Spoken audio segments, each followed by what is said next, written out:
एक कॉलर है, अपनी बात को रखना चाहते हैं, उनको मौका देते हैं। शायद ये डिस्कनेक्ट हुआ है। और भी एक कॉलर है, हम उनसे भी बात कराएंगे। साथ साथ में आपकी एसएमएस जो आए हैं, ये एसएमएस भी हम आपको दिखाएंगे, एमएमएस भी दिखाएंगे। सोशल नेटवर्किंग साइट आज हम ज्यादा समय नहीं दे पा रहे हैं, लेकिन आप अपनी प्रतिक्रियाओं को अगले कार्यक्रम में दे सकते हैं, या sudarshan-tv.com पर इस कार्यक्रम को देखते देखते आप अपनी प्रतिक्रिया को भी रख सकते हैं। एक और कॉलर है, उनसे बात करते हैं। नमस्कार। शायद आज कुछ कॉलर से संपर्क में तकनीकी खराबी लग रही है, या हो सकता है कि कॉलर की तरफ से बात ठीक तरीके से ना रखी जाए। हम आपको अब दिखाते हैं कि भारत के ऊपर इसका क्या परिणाम होगा। अगर इसी तरीके से ये ग्लोबल वार्मिंग होती रही तो भारत के ऊपर इसका क्या परिणाम होगा। ग्लोबल वार्मिंग के बढ़ते दुष्प्रभाव वैसे तो पूरी दुनिया के लिए ही खतरनाक हैं, मगर भारत में बीते कुछ समय से जिस तरह इसका असर देखने को मिला है वो वाकई चिंता का विषय है।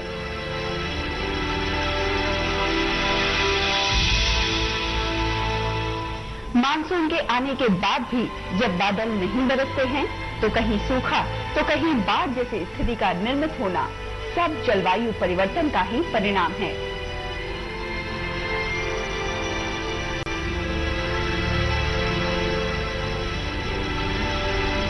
यदि तापमान इसी तरह से बढ़ता रहा तो इस सदी के अंत तक खेतों में उपज 20 से 40% घट जाएगी, और वहीं दूसरी ओर तापमान आधा डिग्री भी बढ़ा तो भारत में गेहूं का 1/4 उत्पादन कम हो जाएगा।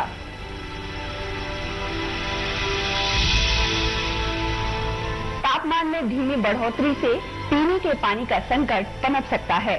तटीय प्रदेशों पर इसका उल्टा असर पड़ सकता है, तो वहीं पर्वतीय प्रदेशों की जलवायु पर भी घातक असर हो सकता है। इससे पेड़ पौधे और हरियाली भी तहस नहस हो सकती है। जहां तापमान बढ़ने से भारत में लू का प्रकोप बढ़ सकता है, तो वहीं गर्म जलवायु, बढ़ती नमी और बारिश के बदलते स्वरूप से मलेरिया, डेंगू, पीला बुखार और कई तरह के मस्तिष्क बुखार के मामले भी बढ़ सकते हैं।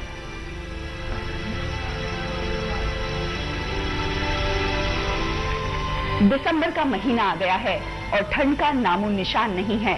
ये कुछ और नहीं बल्कि ग्लोबल वार्मिंग का असर है। मानसून आता तो जरूर है, लेकिन बादल नहीं बरसते और कहीं इतने बरस जाते हैं कि बाढ़ की स्थिति उत्पन्न हो जाती है। ग्लोबल वार्मिंग पर अगर रोक न लगी तो फिर ऐसा समय भी आ सकता है जब खेती के लायक पर्यावरण ही नहीं होगा।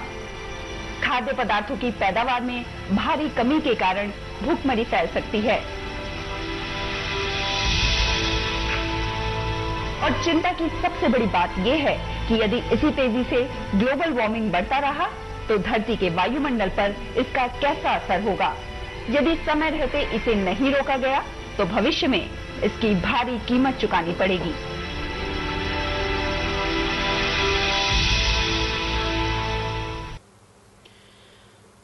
अब सुधर जाइए या भविष्य में इसकी कीमत चुकाने के लिए तैयार रहिए। आधा सेंटीग्रेड तापमान में अगर फर्क पड़ता है तो भारत के गेहूं में 25% का फर्क पड़ता है, कम होते हैं। कल्पना करिए कि अगर 2 डिग्री सेल्सियस का परिणाम हो जाए तो भारत में क्या तबाही मच सकती है। हम खाने के लिए इधर उधर हाथ फैलाते हुए घूमेंगे और विदेश से गेहूं और अनाज मंगाना पड़ेगा। हाँ बोलिए, एक कॉलर जुड़े हैं। क्या कहेंगे, आपका नाम बताइए। मेरा नाम भानकर है और मैं लातूर से बात कर रहा हूँ, महाराष्ट्र से। बोलिए, क्या कहेंगे। मैं कहना चाहता हूँ कि भारतीय जीवन शैली ही ग्लोबल वार्मिंग रोकने के लिए सर्वोत्तम है। कैसे?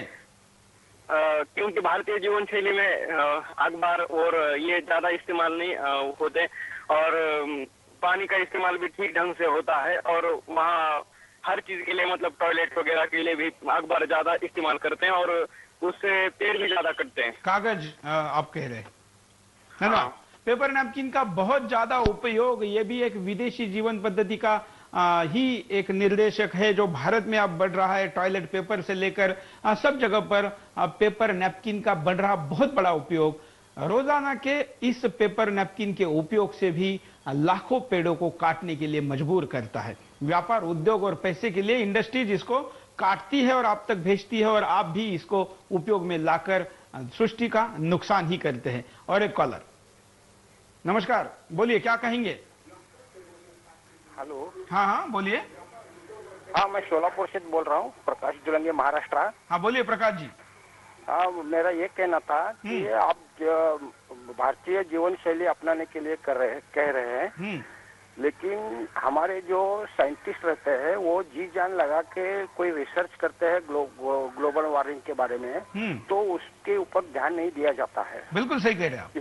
तो मेरा कहना ये था कि हमारा यूरेनियम यूज करके जो न्यूक्लियर प्लांट लगाते हैं, उसके इसमें हम थोरियम अगर यूज किया, बिल्कुल थोरियम अगर यूज किया तो वो इको फ्रेंडली भी है और उसके साइड इफेक्ट्स भी नहीं होंगे। डॉक्टर एपीजे अब्दुल कलाम इसका समर्थन कर रहे हैं। यस।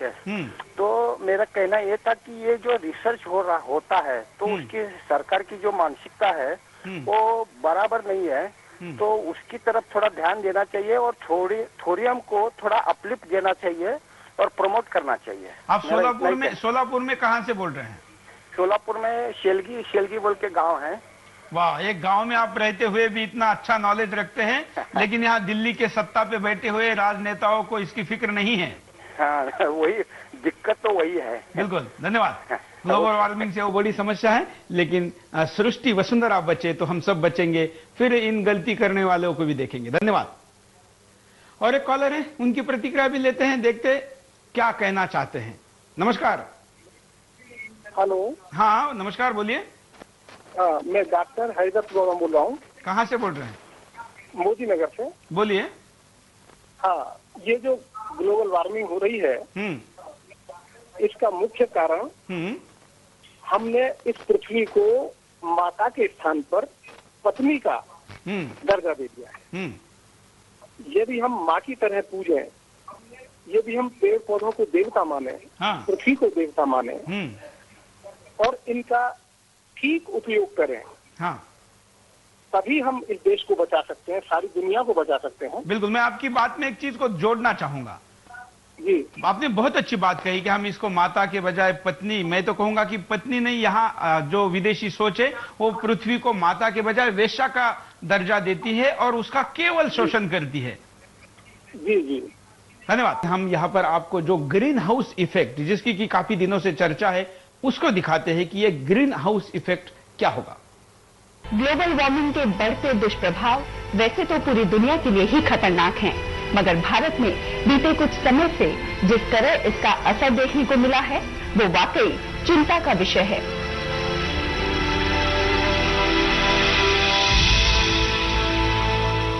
मानसून के आने के बाद भी जब बादल नहीं बरसते हैं तो कहीं सूखा तो कहीं बाढ़ जैसी स्थिति का निर्मित होना सब जलवायु परिवर्तन का ही परिणाम है।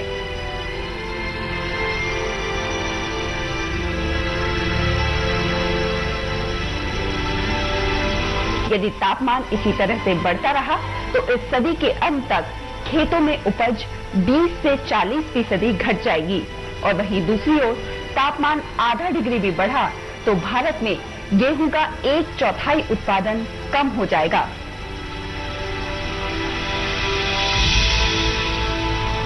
तापमान में धीमी बढ़ोतरी से पीने के पानी का संकट पनप सकता है। तटीय प्रदेशों पर इसका उल्टा असर पड़ सकता है, तो वहीं पर्वतीय प्रदेशों की जलवायु पर भी घातक असर हो सकता है। इससे पेड़ पौधे और हरियाली भी तहस नहस हो सकती है। जहां तापमान बढ़ने से भारत में लू का प्रकोप बढ़ सकता है, तो वहीं गर्म जलवायु, बढ़ती नमी और बारिश के बदलते स्वरूप से मलेरिया, डेंगू, पीला बुखार और कई तरह के मस्तिष्क बुखार के मामले भी बढ़ सकते हैं।